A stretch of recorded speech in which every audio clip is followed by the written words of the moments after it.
Who was the first living composer to be inducted into the American Classical Music Hall of Fame? Well, today I want to tell you about an American composer by the name of George Walker. George was born in 1922 in Washington, D.C., into a family where education and culture were very important. His father was a physician and his mother was a musician, both a music teacher as well as a pianist. And so she introduced him very early on to music. Walker began formal piano lessons just at age 5, and it quickly became apparent that he wasn't just a talented kid.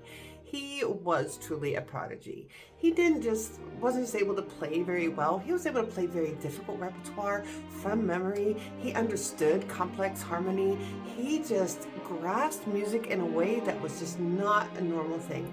But there weren't a lot of opportunities for him because at this time, this is a time of segregation, a tremendous amount of racism, and George is a Black boy from DC, and the classical music world in America, well, in Europe too, was predominantly white, but that would have been okay, except the doors were closed for him because he wasn't.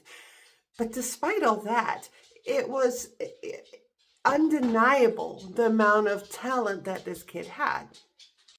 So much so that at the young age of 14, he went to Oberlin College of Music, which was one of the few conservatories that did allow African American students. And he succeeded tremendously and graduated very well. He studied piano, he studied composition there. After graduating, he went to the Curtis Institute of Music and studied there and graduated there with his postgraduate in 1945. At this point, he begins really being the first, a barrier breaker, you could say. In 1945, he becomes the first Black instrumentalist to give a performance in New York City's Town Hall, which was one of the finest performance places that there was. And shortly after that, he was the first Black instrumentalist to perform with the Philadelphia Orchestra. These accomplishments were groundbreaking because there was still such segregation in the white classical music world.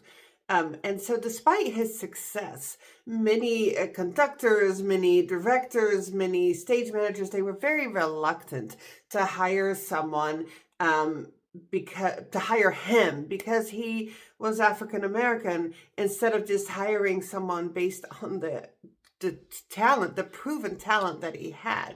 So even though he was able to it wasn't so much breaking a wall, it was kind of like cracking a very big wall.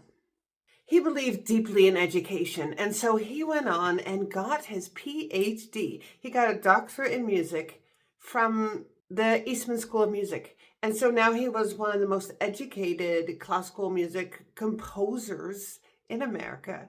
And after this, actually, he received the Fulbright and John Hay Whitney Fellowship, which allowed him to go and study in Europe. And at this point, he gets to go and study with none other than Nadia Boulanger. These international experiences, being exposed to so much other music and culture, this definitely is heard in his music. It expands his musical voice. It helps shape this unique style that would be so George Walker. Then he meets a pianist by the name of Helen Hill, and she is very accomplished and also very educated. They fall in love and they get married. Now they have 2 sons. One son, Gregory T.S. Walker, he becomes a well-known violinist and composer in his own right. And then the other son, Ian Walker, became a playwright. Over his lifetime, he composed over 90 works. He composed all kinds of works. He composed piano sonatas, string quartets, concertos for violin, for cello, for trombone. He composed major orchestral works and also vocal and choral music. Probably one of the best known pieces by him is Lyric for Strings, which first was just for a string quartet, then it was redone for an orchestration, and it is beautiful. What he is known for is really blending different traditions together. Instead of picking one or picking the other and becoming really good in this one, he blended them and fused them in his own. So we can hear in his music some neo-romantic lyricism, but also modern techniques like 12-tone serialism, and then we can also hear some rhythmic and melodic elements of like African American American spirituals, blues, and even some jazz. In 1996, he won the Pulitzer Prize for Music. This was a piece called Lilacs for Voice and Orchestra, and it was commissioned by the Boston Symphony Orchestra. And it was a poem, Walt Whitman's poem about the assassination of Abraham Lincoln. He took that poem, set it to music, and he won this prize. He was the first African American to win this prize. And being the first Black composer to win the Pulitzer Prize, what this did is it represented more than just a personal recognition. It was symbolized a shift in this classical music world that we have here, acknowledging that there were many voices that were overlooked. Besides composing a lot, he also enjoyed an academic career, and he actually taught at many institutions. He was the first African-American tenured professor at Smith College. And students remember him as being demanding but a deeply supportive teacher who insists on musical excellence always. Walker never really slowed down, maybe slowed down, but he never quit. He was composing through his 80s, well into his 90s. His work became very well known and very beloved, and his work was performed by nearly every major orchestra in the United States of America. Then in the year 2000, he became the first living composer to be inducted into the American Classical Music Hall of Fame. Up until then, the people that had been inducted were long gone.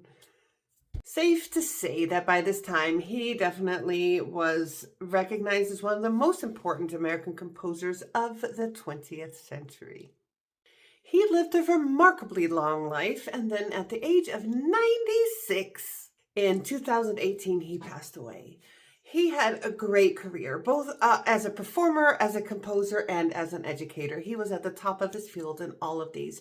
And by the time of his death, his music was very well established. It was very recognized, and it was permanent repertoire in many symphonies across the United States. Today, his works are studied at universities, and they're performed by orchestras. They're recorded by performing artists. Everyone knows them. He's had such an influence, and he has really shown through his work and through his life what American music is, right? That it is taking all cultures and melting them together as the melting pot that they claim that is America.